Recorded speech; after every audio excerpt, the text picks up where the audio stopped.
noite, queridos. Tudo bem com vocês? Rapaz, a igreja está bonita, hein? Assim, todo mundo ávido, quietinho, esperando para começar. Eu acho que a vontade de cultuar é grande. Então vamos fazer o seguinte: vamos ficar de pé, vamos nos posicionar, porque esta noite promete. Há coisas que vão acontecer hoje comigo e com você que são inteiramente novas. E a gente precisa aproveitar, porque Deus se renova em nós todos os dias. É porque Ele decidiu que a nossa vida seria de glória em glória. Então, todo dia é tudo novo em Deus. Eis que Ele faz tudo novo. Portanto, entendendo que todos nós temos essa plena consciência, eu quero convidá-los a aplaudir o Senhor e louvá-lo nesta noite com tudo que temos e com tudo que somos. Aleluia! Vamos louvar a Deus.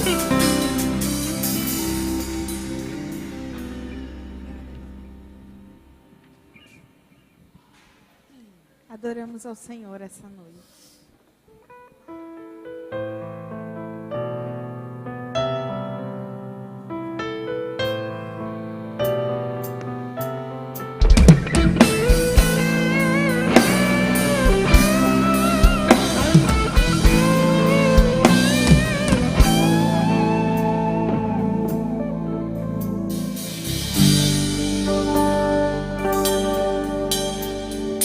Tudo que Jesus conquistou na cruz é direito nosso, é nossa herança. Todas as bênçãos de Deus para nós tomamos posse, é nossa herança. Toda vida, todo poder, tudo que Deus tem para dar, abrimos nossas vidas para receber, nada mais nos resistirá. Tudo que Jesus conquistou na cruz é direito nosso, é nossa herança. Todas as bênçãos de Deus para nós tomamos posse, é nossa herança. Toda vida, todo poder, tudo que Deus tem para dar, abrimos nossas vidas para receber, e nada mais nos resistirá. Maior é o que está em nós do que o que está no mundo. Maior é o que está em nós do que o que está no mundo. Maior é o que está em nós. Maior é o que está em nós do que o que está no mundo. Maior é o que está em nós do que o que está no mundo. Tudo que Jesus conquistou na cruz é direito nosso, é nossa herança. Todas as bênçãos de Deus para nós tomamos posse, é nossa herança.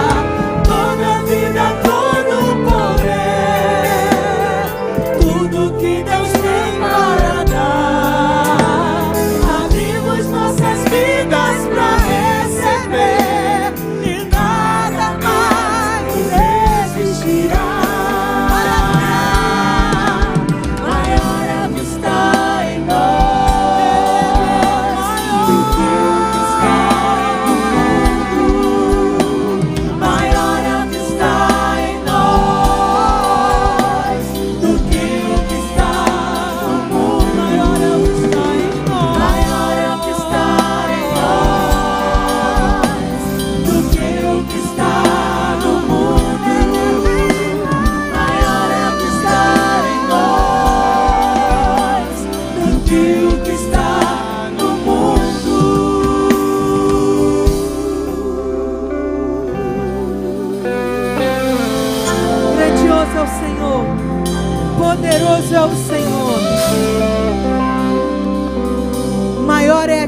habita em você, aquele que te fez forte, aquele que nos deu alegria, aquele que nos deu a certeza de dias melhores, de dias tranquilos, de dias com propósitos, porque aquele que habita em nós nos direcionará, será a nossa luz, sempre que nós precisarmos.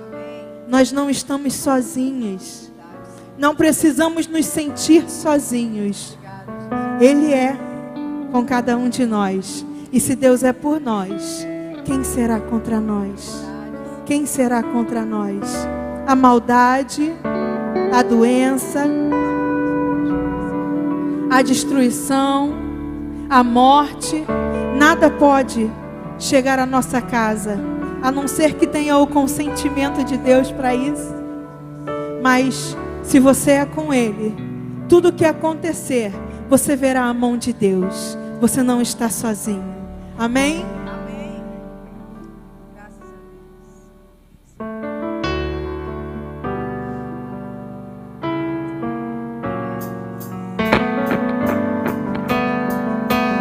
Obrigada, Senhor.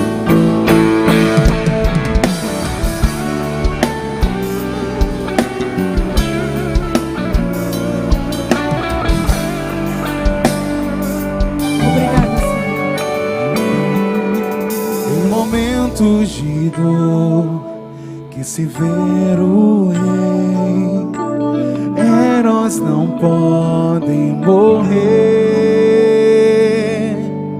Sou filho que não luta só, nem abatido na afronta. Estou mais perto de chegar, não vou recuar. Há um segredo em mim, ninguém poderá me impedir. Os sonhos clamarão por mim e me dão forças para prosseguir. Com minha voz eu gritarei. Sei que não estou sozinho nessa guerra. Ele luta por mim. Sei que não estou sozinho nessa guerra. Ele luta por mim. O Senhor é contigo.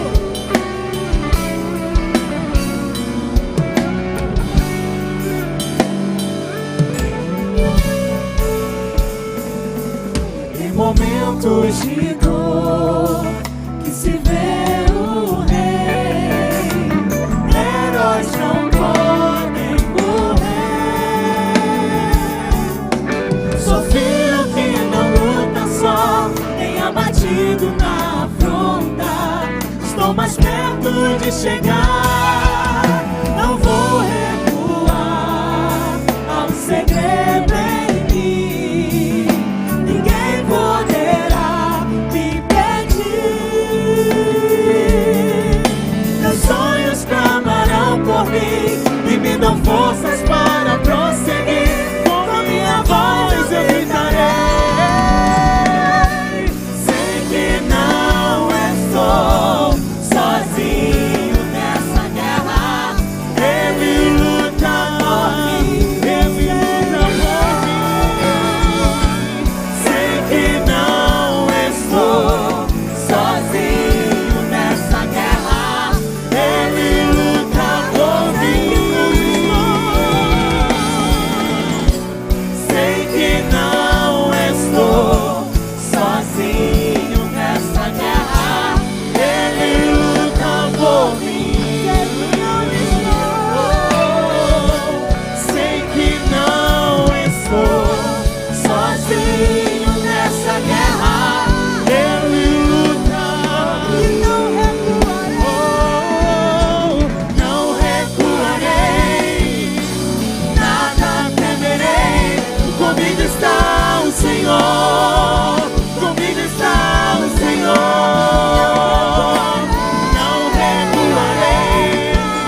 nós. Amém?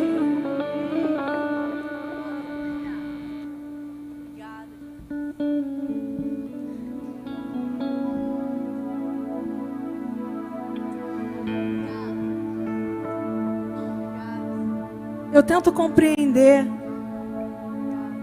o sentido da igreja vir à igreja quando eu estou adorando e a igreja me olha como se eu estivesse dentro da televisão e você só assistisse alguma coisa. Eu tento compreender o sentido da gente se arrumar e vir a algum lugar quando enquanto a gente adora eu nem vejo seus lábios abrirem. E para mim é difícil pensar que durante a semana eu pensei na minha igreja, eu orei pela minha igreja, eu preparei a minha equipe para adorar ao Senhor. Mas a minha igreja, eu não tenho certeza se ela quer adorar. Querido, se você veio à igreja para receber alguma coisa do Senhor, você pode fazer isso em casa. Mas se você veio cultuar com os santos, alguma coisa no teu corpo tem que acontecer. Alguma coisa na sua mente tem que acontecer. Alguma coisa no seu coração tem que acontecer.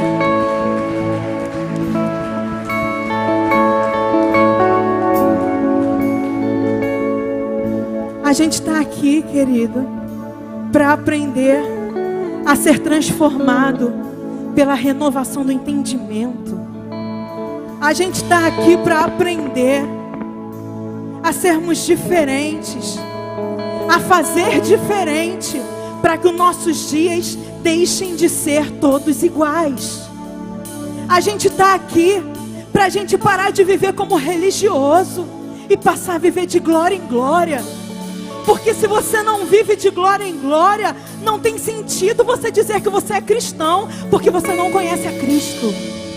Porque aquele que conhece a Cristo é diariamente transformado, incomodado, moldado pelo poder de Deus. Essa noite, querido, se você deseja encontrar o sentido da sua vida, no seu casamento, na vida dos seus filhos, no seu trabalho, com as pessoas que você caminha, saiba que só há um caminho para compreender as coisas que são do Espírito. É viver como criaturas espirituais. Porque enquanto a gente vier à igreja e continuar vivendo como criaturas carnais, nada vai mudar. Todo dia vai ser o mesmo dia. Então essa noite, querido, faz um esforço, se desliga daquilo que é do mundo e se conecta com as coisas que são do alto. Porque se alguém pode te abençoar, não é alguém que está no mundo, mas aquele que nos dá o socorro do alto. Se você não sabe como fazer isso, se você tem buscado mudança e não sabe como isso pode acontecer, eu vou ler as palavras do Senhor a Josué, que diz assim: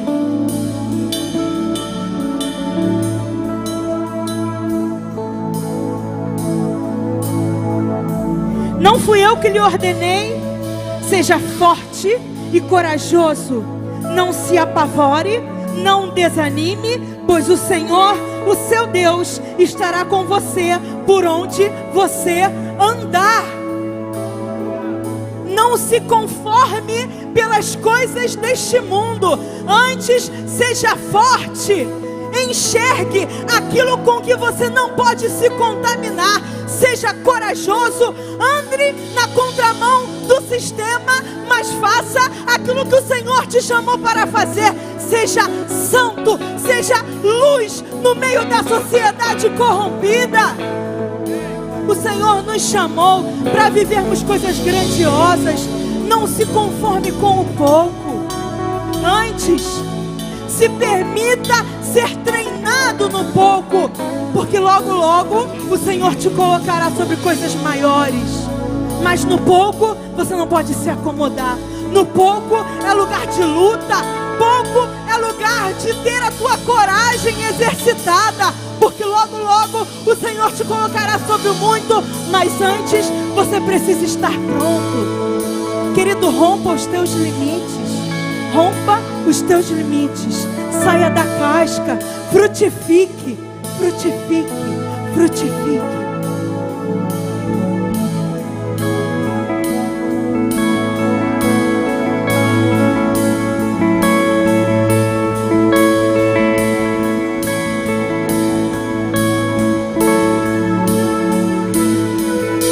Se a vitória não consegues enxergar, espera no Senhor e confia.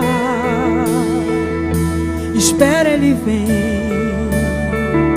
Confia, Ele vem e faz um milagre. Ele fará um milagre na tua casa. Se é tão impossível, parece que não dá, espera no Senhor e confia. Espera, Ele vem. Confia, Ele vem e faz um milagre.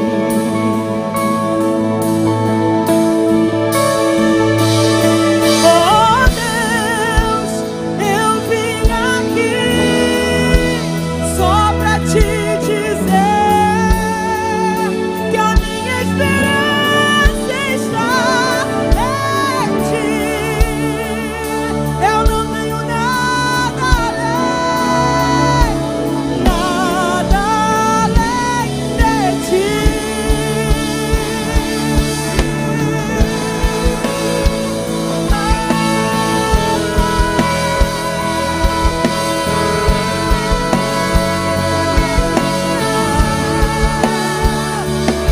Tu és a minha suficiência.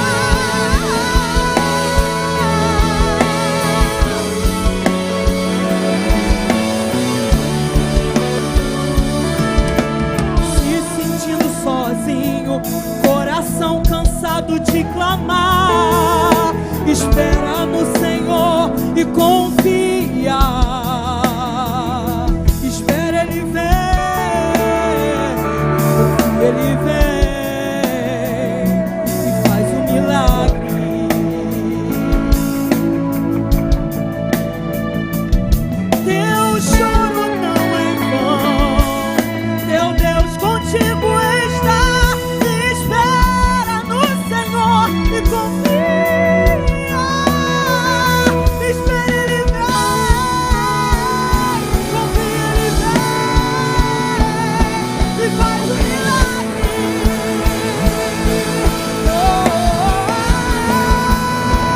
Oh, Deus, eu vim aqui só pra te dizer que a minha esperança está em ti.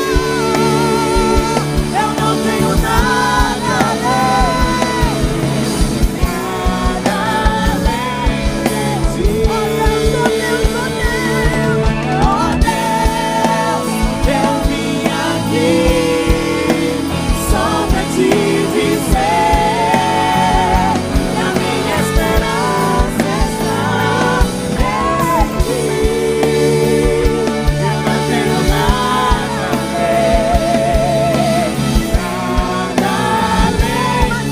de ti. Oh Deus, oh Deus, eu vim aqui só pra te dizer que a minha esperança está em ti. Não tenho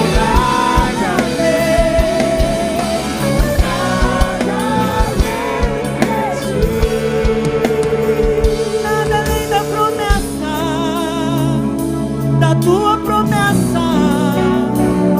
Eu não tenho nada.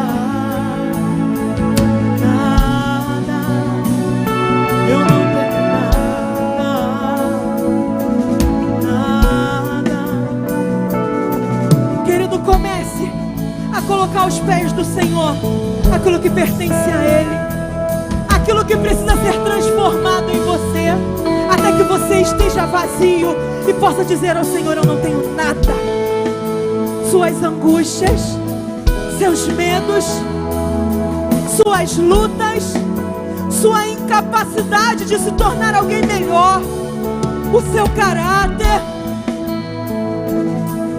Coloca aos pés do Senhor os seus dons, aquilo que de melhor você tem, os seus recursos, o seu tempo, tudo aos pés do Senhor, até que você possa dizer a Ele: Senhor, eu não tenho nada, então enche-me de Ti.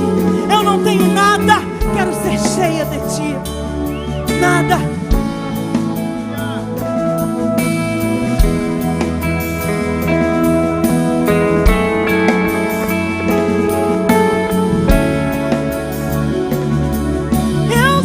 Estás comigo, eu sei que estás comigo, eu sei que não me deixas sozinho em minhas lutas. Eu sei que vens agora pra gravar em meu coração.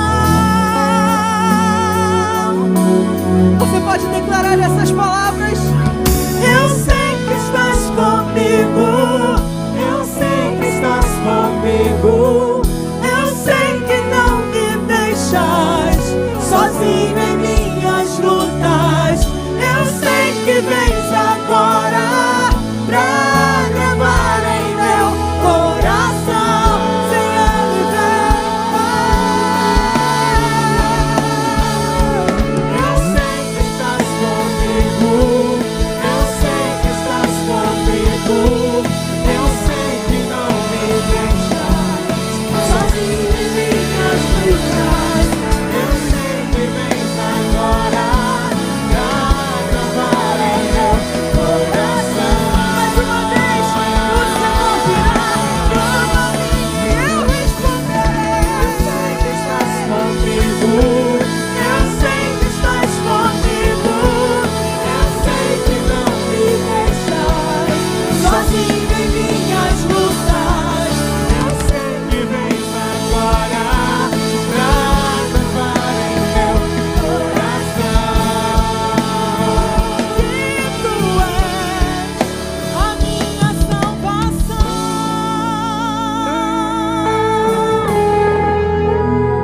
Tu és o meu Redentor, Senhor, digno de glória, digno de honra, digno de louvor. Todo o meu ser, Pai, deseja aprender a Te adorar. A minha mente deseja estar cativa a Ti. A minha alma, ainda que abatida, a minha alma, ainda que ferida, deseja dar lugar ao meu espírito, para que eu me conecte, Senhor, com as coisas que são do Espírito, para que eu possa deixar para trás as coisas que já passaram e caminhar em direção ao alvo. Eu sei que estás comigo, eu sei que estás comigo, eu sei que não me deixas sozinho em minhas lutas. Eu sei que vens agora pra gravar em meu coração. Você pode dizer: eu sei que estás comigo. Eu sei que estás comigo, eu sei que estás comigo, eu sei que não me deixas sozinho em minhas lutas. Eu sei que vens agora pra gravar em meu coração. Que Tu és a minha salvação. Muito bem, gente, eu vou me concentrar na palavra dessa noite. Abra sua Bíblia, por gentileza,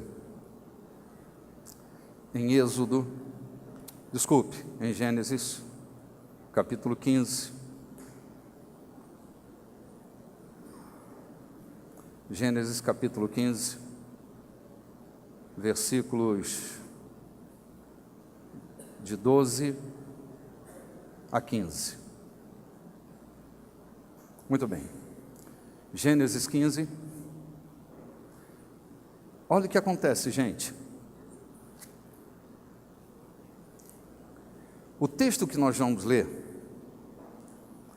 ele é um registro histórico de 400 anos antes de Moisés nascer. Eu disse para eles aqui, irmãos, que o texto que eu citei, nós vamos ler agora, é um texto que registra uma história de 400 anos antes de Moisés nascer. A gente associa a Páscoa a Moisés. E eu estou te dizendo que o texto que eu citei foi um texto de um registro histórico que acontece 400 anos antes do Moisés nascer. O texto fala sobre a experiência de um homem chamado Abrão, um caldeu. Abrão não era judeu, Abrão era caldeu. A nação de Israel nasce de um encontro de Abraão com Sara. O primeiro judeu chamou-se Isaac. Estava lendo um comentário do rabino da Inglaterra, e ele dizia que o bom humor dos judeus vem daí, de Isaac ter nascido. A palavra Isaac quer dizer riso, aquele que ri. Então, imagina você, às vezes a gente se sente inseguro na história que nós estamos vivendo, na experiência que nós estamos vivendo. Parece que nós perdemos o controle de alguma forma. E esse texto me reforça o entendimento de que a nossa história, não só a história da nossa família, a história do nosso país, mas a nossa história individual, é uma história de responsabilidade exclusiva de Deus. Deus a tem em suas mãos. O salmista Davi diz que todos os meus dias, todos eles, foram escritos e determinados, quando nenhum deles ainda havia. Quando eu leio essa história que nós vamos ler agora, me dá uma sensação de segurança tão grande.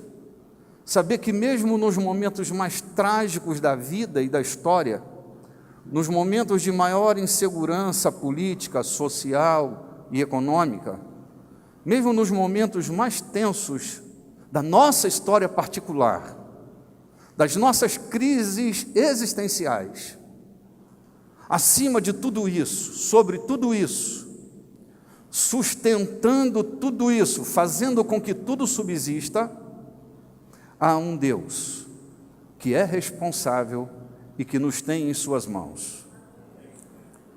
Eu vou ler uma história que dita de 800 anos antes da primeira Páscoa. Eu disse 400 anos. Desculpe, deixa eu corrigir. 400 anos antes da Páscoa, Deus abriu os olhos de Abraão e lhe deu uma palavra, no meio de uma tensão sobre-humana, no meio de um sono perturbador. E é o que a gente vai ler agora. Eu quero começar com esta profecia. A Páscoa, ela não acontece com Jesus. Ela tem um registro anterior à experiência da encarnação do Verbo. A Páscoa não é uma festa cristã por origem. A festa da Páscoa, o Pessá, a passagem, é uma festa dos judeus. O texto diz assim: e pondo-se o sol, um profundo sono caiu sobre Abrão. E eis um grande espanto e grande escuridão caiu sobre ele. Então disse a Abrão: sabes de certo que peregrina será a tua descendência em terra alheia, e será reduzida à escravidão, e será afligida por 400 anos. Mas também eu julgarei a nação a qual ela tem de servir, e depois sairá com grande riqueza, e tu irás a teus pais em paz, em boa velhice serás sepultado. Assim eu abro o encontro dessa noite, usando a profecia, por meio desse sono que Deus concede, esse segredo que Deus concede a Abraão. A Páscoa foi anunciada. Bom, a Páscoa foi o fim da estação de julgamento divino ao sistema opressor e escravagista do Egito. É a primeira consideração que eu quero fazer. A Páscoa, antes de ser uma delícia, antes de ser teatralizada, ela nasceu para ser um marco, uma estação de julgamento sobre a opressão escravagista do Egito. Com isso eu quero dizer a você que Deus não suporta qualquer tipo de injustiça. O reino de Deus é justiça, paz e alegria no Espírito Santo. Não há um tipo de injustiça na terra que possa gerar no coração de Deus conforto. Deus sempre estabelecerá justiça. Eu hoje de manhã estava falando um pouco sobre a diferença entre justiça e vingança. Às vezes aquele sentimento miliciano que mora dentro de nós, o sentimento da vingança, o desejo que o outro morra, que o outro sucumba, só porque o outro não joga no mesmo time que nós jogamos, só porque o outro não compartilha dos mesmos ideais, só porque o outro não compartilha da mesma religião que nós. Quando a intolerância se estabelece, a ira de Deus se manifesta. Para nós cristãos desta geração, é um estado de alerta a Páscoa, para que no meio de tanta injustiça, de muitas as naturezas dessa injustiça que tem se manifestado no nosso país, seja por outros ou por nós, haverá uma estação de julgamento. Com isso, não quero também dar um tom menor à minha palavra, não quero estabelecer sentença condenatória, porque o espírito da Páscoa é a liberdade que Deus dá ao oprimido. É a condição estabelecida por Deus para que haja um novo recomeço. Me lembro que quando Deus começa a tecer junto com Moisés o plano da liberdade, está bem dentro deste plano a chance do recomeço. Quando Moisés vai arguir no meio da sarça ardente, que estabelece aquela conversa no meio da sarça, que ele pergunta à sarça: qual é o teu nome? Quando eu chegar lá no Egito, falar com Faraó sobre a libertação deste povo, me diga qual é o teu nome, para que eu possa falar com o Faraó, em nome de quem eu vou. E Deus dá a Moisés 4 letras, que tem sido alvo de especulação, e especulação, e especulação. É só um tetragrama? Só um tetragrama. Mas a combinação desse tetragrama, originalmente quer dizer aquele que empurra o teu presente na direção do futuro. Diz para Faraó que eu sou, que ninguém é, eu sou aquele que empurra o teu presente na direção do futuro. No planejamento da Páscoa está a mentalidade divina assumindo o controle da situação, dizendo para Moisés que ele se sentisse seguro, porque ele, o Senhor, ele é aquele que muda a nossa geografia, é aquele que muda a nossa antropografia, é aquele que muda a nossa natureza, é aquele que não coloca remendo de pano novo num tecido velho, mas transforma o tecido, muda a nossa natureza. Diga para Faraó, Moisés, que aquele que empurra o teu presente na direção do futuro é quem te enviou para esse momento. Na instrução da Páscoa há detalhes tão impressionantes. Há um rabino dos mais cultuados entre os rabinos de Israel, que ele diz que quando Deus chama e dá ordens a Moisés, no dia da Páscoa, que ele colocasse sangue na verga da porta, segundo o rabino, o sangue foi colocado só pelo lado de dentro, não foi colocado pelo lado de fora. Bom, isso não é tão importante assim para nós, mas faz a gente pensar. Então, só como ferramenta de pensamento, não como documento que eu estou usando, mas como uma maneira de refletir, porque quando Deus chama Moisés, dá a ele a instrução da Páscoa, e a gente vai ver já já, há uma particularidade. Tentemos imaginar, sem pecarmos contra o texto, sem criar um borrão teológico, tentemos imaginar que o rabino possa ter razão, que o sangue foi colocado só pelo lado de dentro da verga da porta. Vamos ler o texto? Êxodo capítulo 12. Olha que coisa interessante.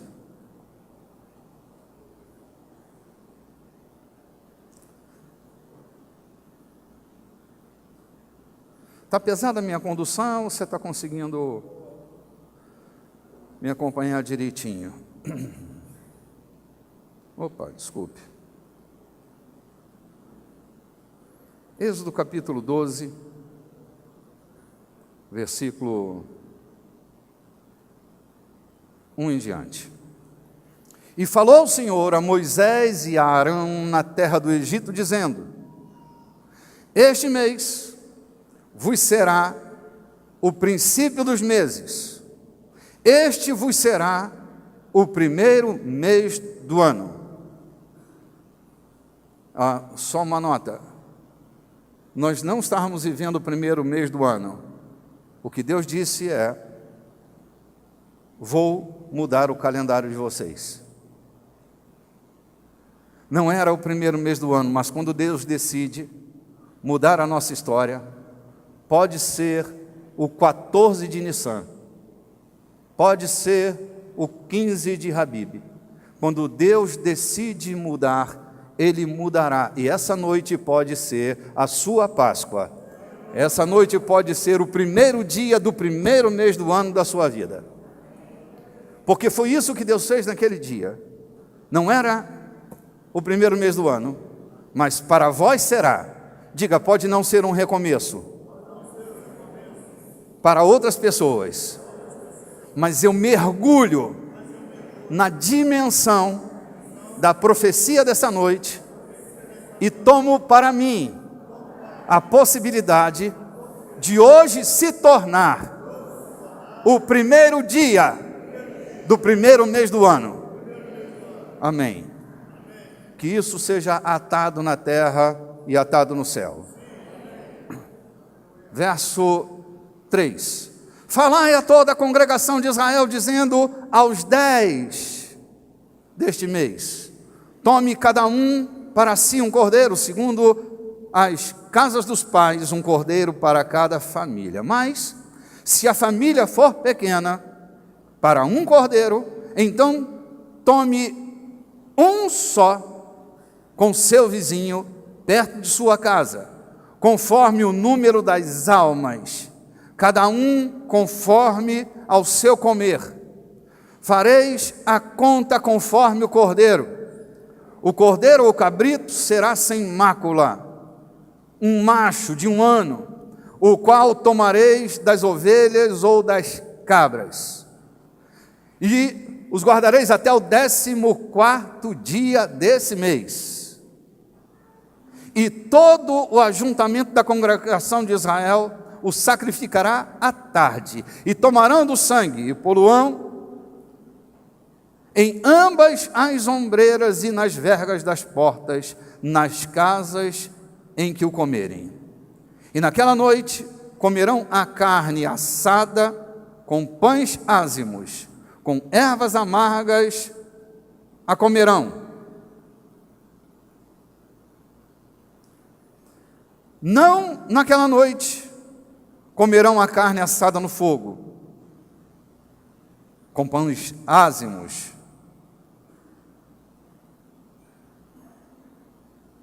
A sua cabeça com seus pés e com a sua fressura. Verso 10. Para que eu não me perca aqui. E nada dele deixareis até amanhã, mas o que ficar até amanhã queimareis no fogo, assim apressadamente. Esta é a Páscoa do Senhor. Eu passarei pela terra do Egito esta noite, e ferirei todo primogênito naquela terra, desde os homens até os animais. E em todos os deuses do Egito farei juízos.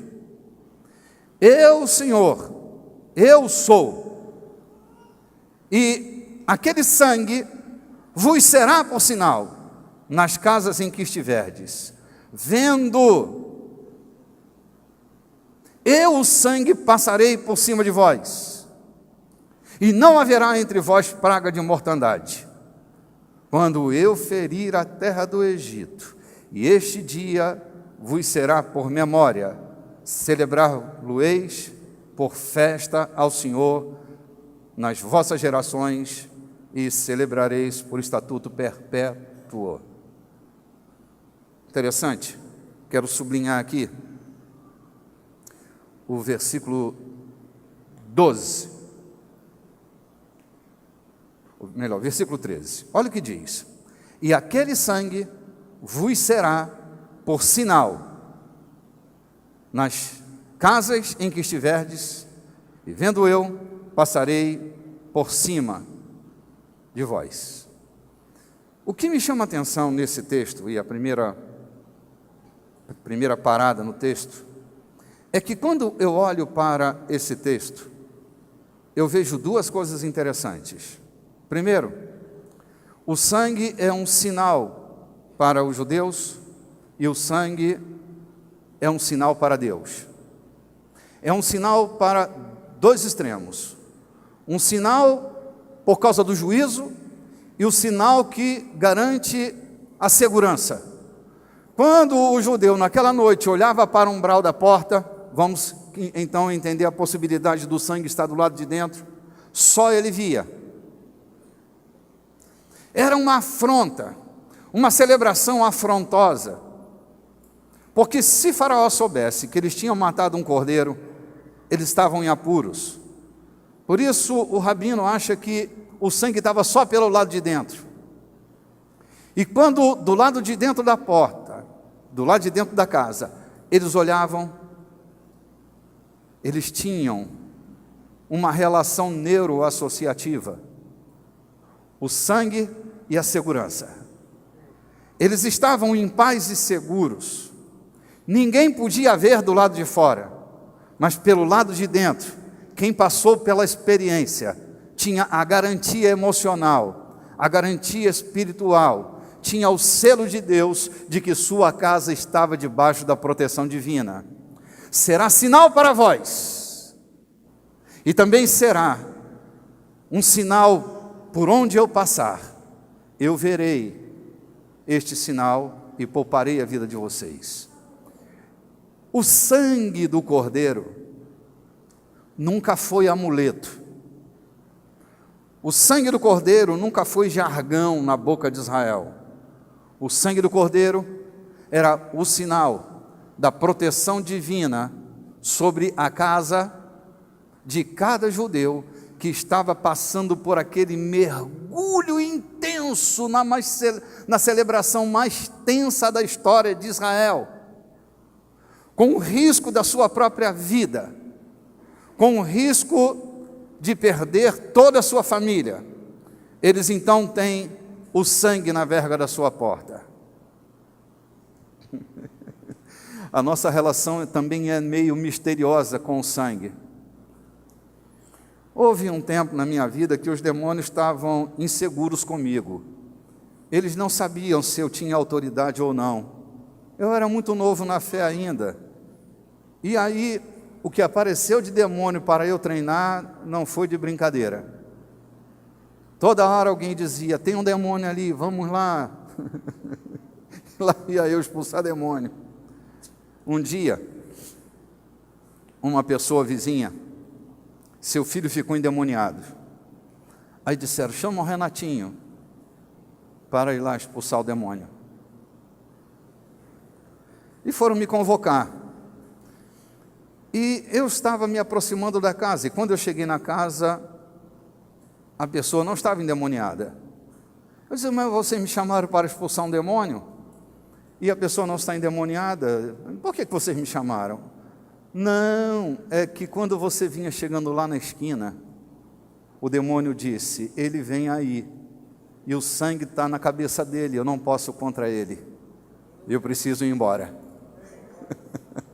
Ninguém via o sangue sobre a minha cabeça, ninguém vê o sangue que está sobre a sua cabeça, ninguém vê o sangue da nossa aliança, ninguém consegue enxergar o que foi derramado lá na cruz do Calvário, mas o sangue que foi derramado não coagulou na cruz, ele continua vivo e mantendo autoridade e poder sobre sua vida.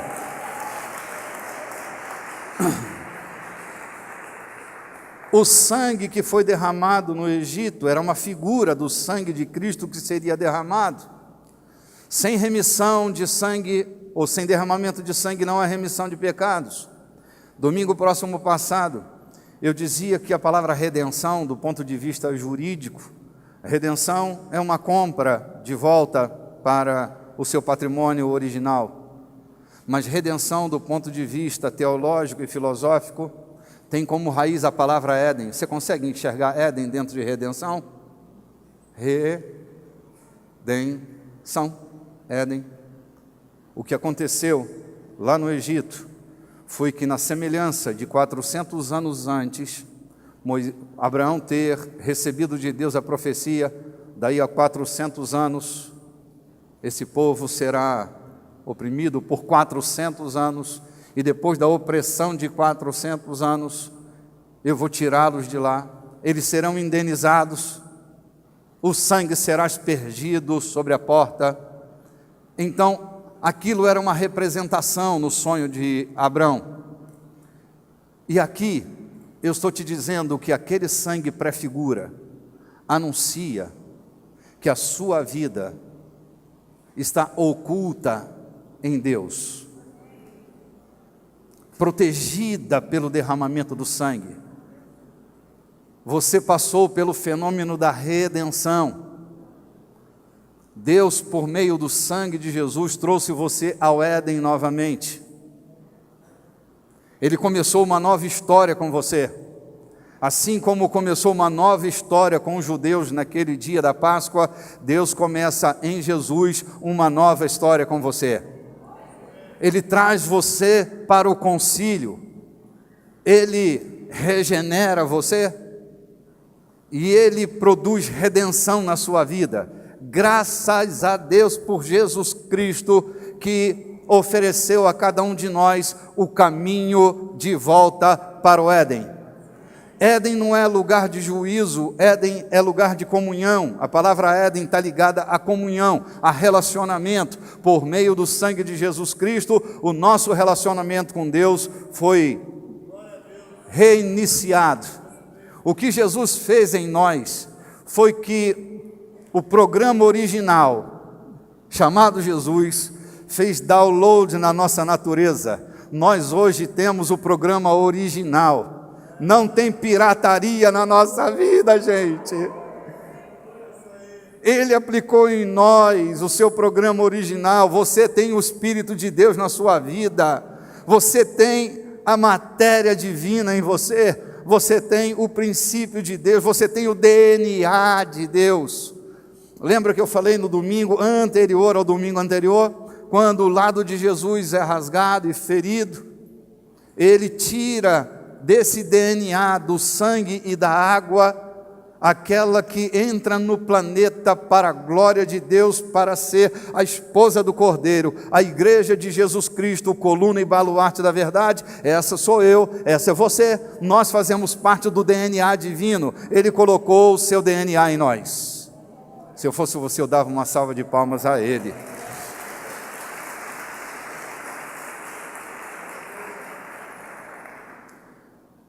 Bom, o sangue aspergido era um objeto de orientação para os judeus no meio daquela noite de extrema tensão.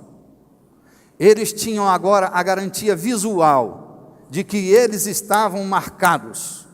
Momentos de tensão que antecedem a mudança de um ciclo. Na rota de cada mudança, haverá tensões. Se você está vivendo uma tensão na sua vida, lembre-se de uma coisa: você está na rota da mudança. Toda mudança, na rota dessa mudança, e quanto mais significativa for, quanto mais relevante for essa mudança, mais tensões haverá no dia anterior.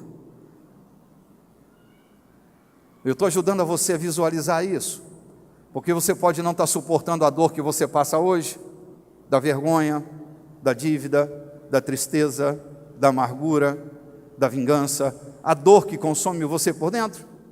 Pode ser que ela esteja sendo muito severa e por algum momento você perca de vista o sangue que fez de você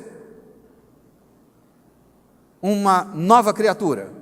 E eu estou te dizendo que você se tornou uma nova criatura, propriedade exclusiva de Deus. Isso não é argumento teológico, por assim dizer.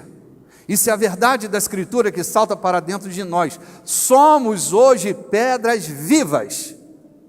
Somos hoje a expressão da manifestação do próprio Cordeiro. Somos corpo de Cristo. E isso faz parte desse conjunto maior da Páscoa. Deixa eu avançar mais um bocadinho.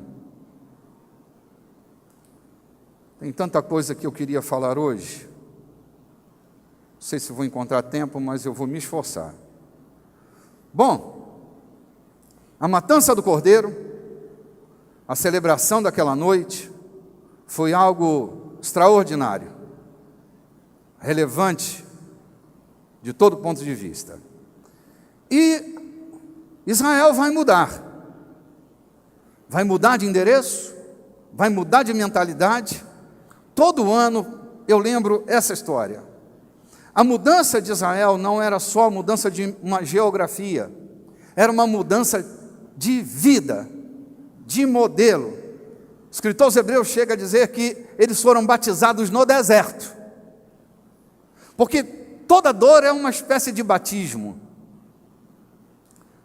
Acho que um batismo de fogo, pelo qual todos nós passamos, estamos passando ou passaremos. Aquele que veio após João Batista, ele nos batizará com o Espírito Santo, mas também nos batizará com fogo. Fogo é elemento provador. Fogo não é um arrepio. Fogo não é uma sensação física. Fogo não é um dom dos carismas divinos. Fogo é o elemento provador. E todos nós que estamos crescendo em Deus, todos nós que estamos crescendo em Deus, seremos batizados com fogo, é inevitável. Naquela noite, Deus anuncia um batismo pelo caminho do deserto, mas abrirá uma jornada nova, a mudança de mentalidade. Sai um povo de 430 anos de egiptilização. O que é egiptilização? É um processo de aculturação de 10 gerações. 10 gerações, 400 anos. 30 anos foram hóspedes e 40 foram reféns do sistema. Eles pensavam como escravos egípcios, respiravam. Alguns deles mudaram de nome. Lembram quando Daniel entra na Babilônia de Nabucodonosor? Qual é a primeira providência a ser tomada? Vamos mudar o nome dele, ou seja, vamos arrancá-los da sua origem. Se eles perderem sua identidade, nós vencemos. 400 anos. Se nos 70 da Babilônia, no exílio babilônico, se os 70 anos de exílio babilônico fez com que eles não se identificassem mais como nação de Israel, lá no exílio da Babilônia eles se nominavam filhos do exílio. Quem é você? De onde vem a sua família? Somos filhos do exílio. Filho da Babilônia, filho do desterro. Eram os apelidos que eles se davam. Perderam a identidade cultural, perderam uma identidade familiar, religiosa, não tinham mais a relação com Deus que deveriam ter nos 70 anos do exílio babilônico. Agora eu estou falando de 400 anos de egiptilização. E Deus vai reconstruir. Deixa eu te dizer uma coisa. Você pode ter perdido tudo na tua vida, até a tua identidade cristã. Você pode ter perdido o senso de decência, pode ter perdido o senso de direção, você pode ter perdido o senso de dignidade, mas quando Deus chama você para uma nova jornada, que batiza você num novo ciclo, Ele vai mudar o modelo mental, Ele vai agir na sua mentalidade, Ele vai transformar você por dentro, porque o interesse de Deus é nos levar a uma nova glória, e Ele fará isso. Ele usará as circunstâncias, o pavor do deserto, a nuvem sobre o teto do acampamento, a coluna de fogo, a escassez de comida, a escassez de água. Deus usará o deserto como um treinamento. 400 anos vão ser sepultados naquele deserto, e quando eles saírem de lá, serão uma nova nação, de uma mentalidade vitoriosa, não derrotada. Nunca mais eles vão pensar derrota na vida deles. Eles vão entrar no gozo do Senhor, eles vão entrar no novo momento que Deus desenhou para eles. É o que Moisés disse, eles vão levar uma indenização. Quando eles saem do Egito, a pressão é tanta dentro do território do Egito, na terra e nos ares do Egito, que ninguém suporta mais. As mulheres começaram a indenizar. As mulheres egípcias tiravam seus pendentes, seus balangandãs de ouro, suas pulseiras, seus colares, seus brincos, suas argolas, e começaram a entregar. Você pode estar passando pelo pior momento da sua vida, momento em que você perdeu sua economia, perdeu seu emprego, você está vivendo como o povo de Israel oprimido no Egito. Eu quero anunciar um novo momento com a Páscoa. Está chegando o tempo da devolução. Está chegando o tempo da restituição. Está chegando o tempo em que Deus colocará a mão nessa história. E de onde você menos pensa, é de lá que a indenização virá. Presta atenção. Estes 5 últimos anos foram anos terríveis para a nossa economia. Alguns amigos meus faliram. Algumas famílias entraram em colapso, porque dinheiro é um problema sério na família. Dinheiro é um assunto extremamente espiritual, gente. E como ele consome as relações interpessoais. Mas eu vim essa noite dizer para você que sua Páscoa chegou. Eu espero que você seja ingênuo bastante para se apossar do espírito da profecia que para no ar da igreja essa noite. Que você entenda que este pode ser mesmo o seu tempo, e se ele é o seu tempo, tome posse dessa palavra, introjete ela, faça como os judeus fizeram, coloque essa palavra na verga da sua porta, ainda que seja pelo lado de dentro, e olhe para ela todo dia. Você é possessão de Deus, Ele vai iniciar um novo ciclo na sua vida. Deus é um Deus de recomeços, Deus é um Deus de recomeço. Se abra para um recomeço na base divina, um recomeço na base do mover de Deus para a sua vida. Páscoa, passagem, Pessá, rompimento com um passado que os reduzia. Gente, eu tenho estado preocupado, porque muitos dos meus amigos estão levando um passado cheio de dor para o futuro e não conseguem ser felizes. Já pelo quarto domingo eu vou repetir essa frase, quarto domingo, e eu vou encerrar hoje.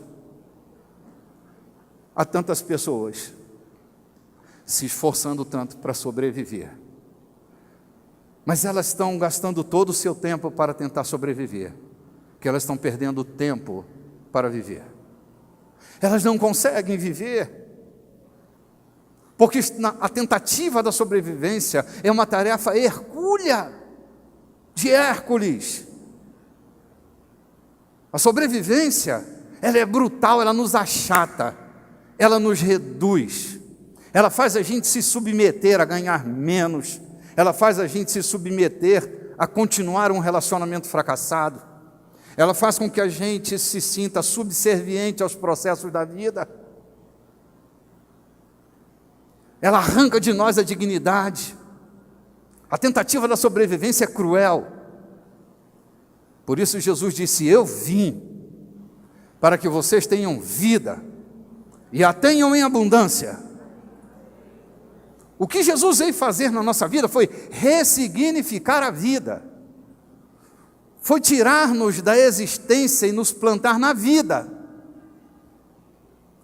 nos arrancar da fugalidade da existência, da desorientação da existência, da falta de percepção da existência, e gerar dentro de nós vida, e vida em abundância, transbordante, contagiante, restaurando nossa mente, nosso coração, nossos sonhos, nossas perspectivas. Querido, eu vim dizer para você essa noite que a palavra que Deus lançou um dia sobre sua vida não está esquecida. Ele vai cumprir a sua palavra na tua vida, tenha certeza disso. A palavra de Deus não cairá na terra vazia, ela cumprirá o fim para qual ela foi determinada. Páscoa é lembrar disso. Páscoa é lembrar de um sistema que ia se perpetuar, mas que Deus vai lá e interfere. Ninguém podia acreditar. Ninguém podia crer. Depois de 400 anos, ninguém podia acreditar que pudesse haver mudança. Alguém já disse para você assim: não vai mudar, filho, é disso para pior. Não, além de mim aqui, eu não quero estar falando para as cadeiras. Além de mim, alguém já ouviu: não vai dar certo mais, acabou para você, acabou. Então, para vocês. Vocês sabem que é mentira. Vocês sabem que é mentira. Você pode ter 80 anos, pode ter 90 anos, pode estar cheio de artrose, artrite, bico de papagaio, diabetes, gordura no fígado. Não estou dizendo que vai ter, não estou profetizando, você pode até ter. Daí o médico olha para o teu diagnóstico e diz: não tem jeito. Eu vim contrariar. Porque são diagnósticos sérios. Mas é que Deus não se submete às caixas diagnósticas. Ele nos surpreende sempre. Quando dizem que é o fim, Ele tem um recomeço outra vez. Repita comigo assim, com voz de profeta, né? A glória da segunda casa será maior do que a primeira. Yes!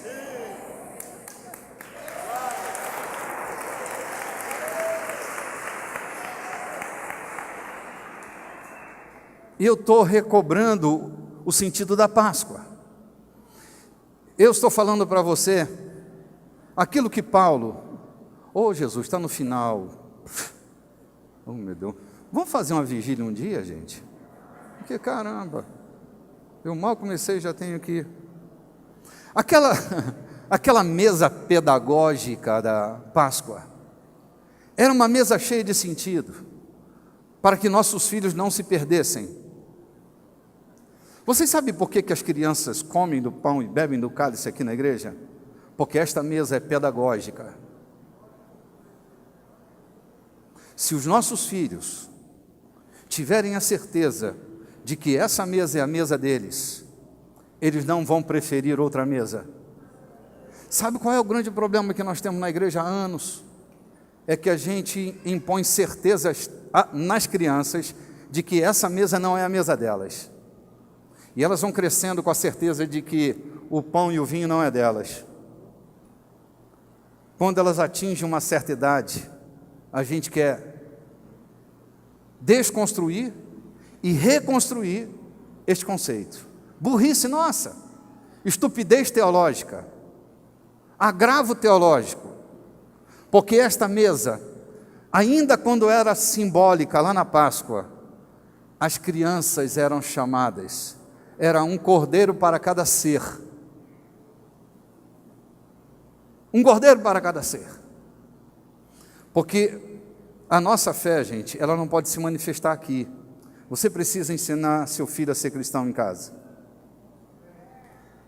Precisa parar de gritar em casa.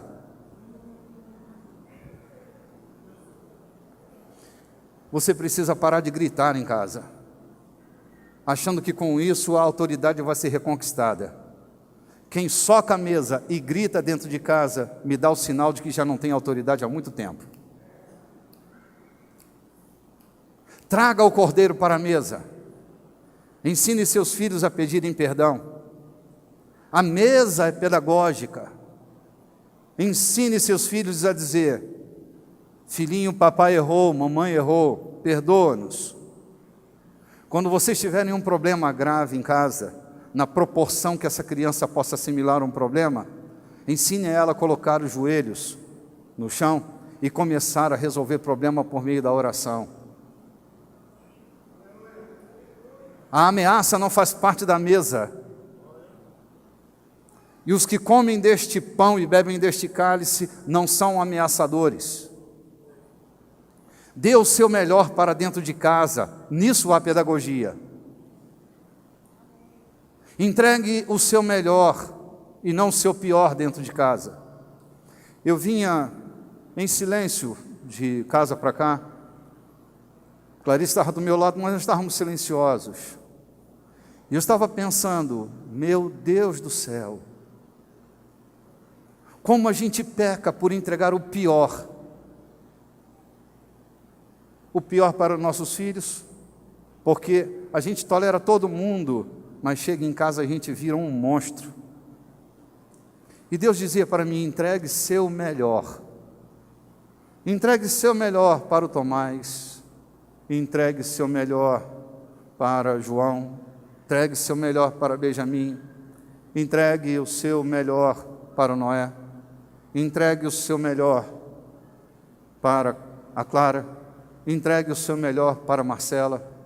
Entregue o seu melhor para a Sara. Entregue o seu melhor para o Lucas. Entregue o seu melhor para o Júnior. Entregue o seu melhor para o Daniel. Entregue o seu melhor para a Natália. Entregue o seu melhor para a Raíssa. Entregue o seu melhor para a sua mãe.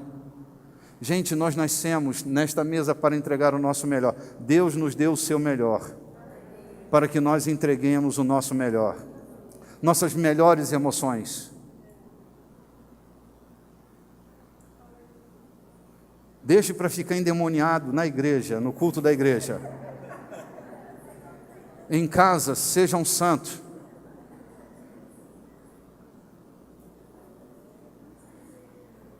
Essa mesa fala disso. Fala da harmonia da casa, da mesa posta, do cordeiro sobre a mesa. Tem uma angústia, chame para o cordeiro. Não há homem nem há mulher diante do cordeiro. Não há criança nem adulto. Não há negro ou mameluco, ou branco, ou vermelho, ou amarelo. a mesa nos nivela todos, porque a mesa nos faz ser.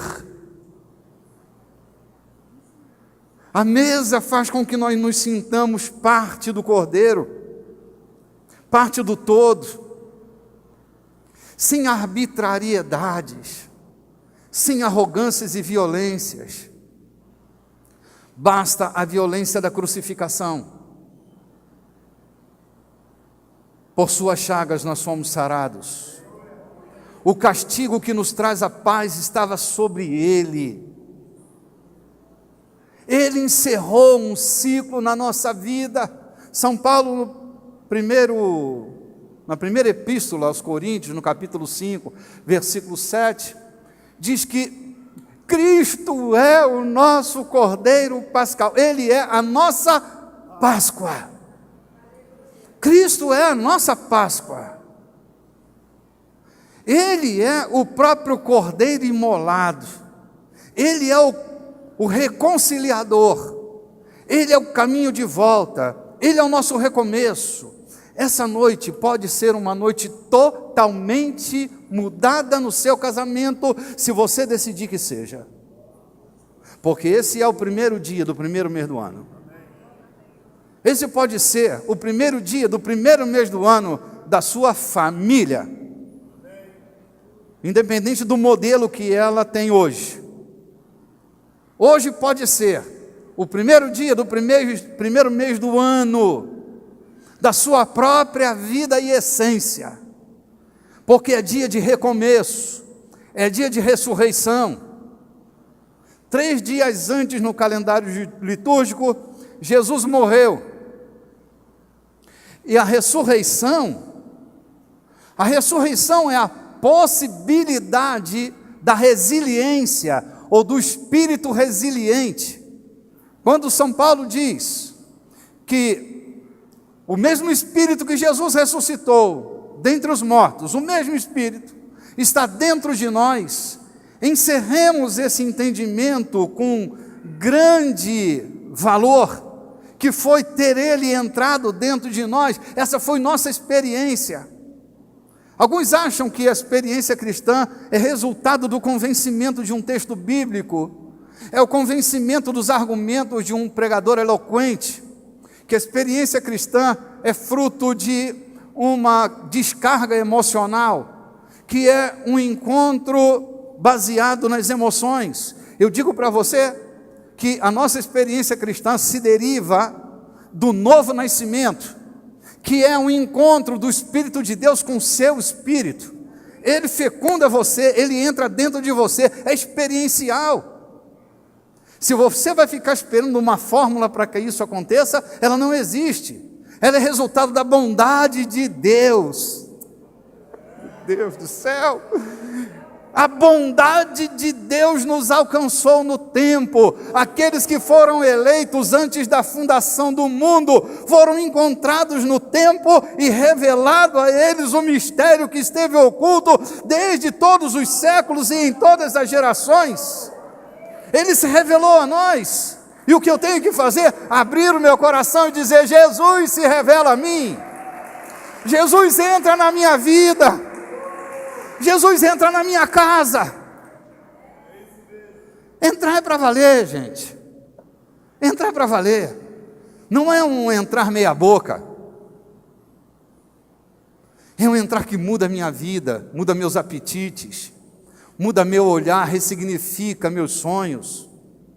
É uma entrada que transforma a nossa vida, que faz com que a gente se torne de verdade a nova criatura. Não crente, manco, caduco, bipolar, tripolar. Não, quando Jesus entra dentro de nós, Ele acalma a tempestade. Ele muda nosso humor, porque Ele se torna a nossa alegria. Repita comigo: a alegria do Senhor é a minha força. É um mistério que acontece dentro de todos aqueles que se unem ao Senhor. A alegria do Senhor será a sua força. Você nunca mais vai conceber o raciocínio maquiavélico. Você agora tem a mente de Cristo, nova criatura. Cristo é a tua Páscoa. E quando você precisar recomeçar, ainda que não seja 14 de Nissan, você pode dizer: Jesus, tu és a minha Páscoa. Deu tudo errado. E hoje é dia 1º de abril, dia da mentira, mas que vai dar tudo certo e tudo verdade. Nesse 1º de abril será o meu marco. Digamos que não aconteça nada com você hoje, mas segunda-feira a grande crise chega. Qual? Sei lá. Mas chega para todo ser humano. Quando chegar segunda-feira, que a chapa esquentar, que o céu virar treva, que o sol não apareça, você pode se levantar amanhã, 2 de abril, dia 15 de maio, 2 de fevereiro, não importa o seu dia, porque Jesus é sua Páscoa. Sua Páscoa deixou de ser uma data para ser uma pessoa. Sua Páscoa deixou de ser uma data para ser uma pessoa. Se você precisa de um recomeço essa noite é a noite do recomeço. É a noite em que você vai tomar o seu fôlego e fazer tudo de novo, de maneira correta, entregando o seu melhor, depositando sua melhor energia, mantendo o seu foco na fé. Não viva como um pagão mais. Vou voltar aqui. Amores, não vivamos mais como pagãos, como aqueles que não têm Deus e não sabem quem Deus é. Você tem experiência suficiente na sua vida para entender quem é Deus. Não viva com o modelo pagão de pensar, aturdido pela má notícia, desesperado pela escassez. Você tem um Deus todo-poderoso, que Ele tem tempo certo para todas as coisas. Ele tem o tempo certo para todas as coisas. É incrível como Deus trabalha o tempo e as oportunidades. Como o tempo e a oportunidade fazem de nós pessoas relevantes. Não perca tempo e não desperdice as oportunidades. Hoje pode ser um novo recomeço para você.